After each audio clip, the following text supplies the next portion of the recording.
Another thing to also keep in mind, guys, is always keep your joints stacked. What this means is like the first rep, right? It should look like the last rep, but just a little bit slower.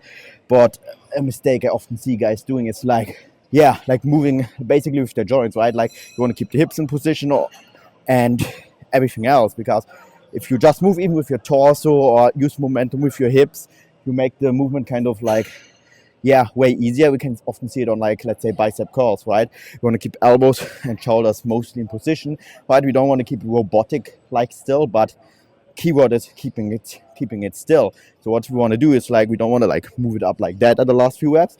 You always want to keep it kind of in positioning, and that applies to like especially isolation movements, because if you don't keep the joint stacked, right, other muscle groups are joining in, you're making it easier, and just for the sake of making progress on paper, that is why it's key to not be too attached to the logbook, right? The logbook is a tool like the scale, but we don't want to be emotionally too attached to it, because otherwise we chase the weight loss, or we chase the progress so much that we doing all sorts of dumb stuff.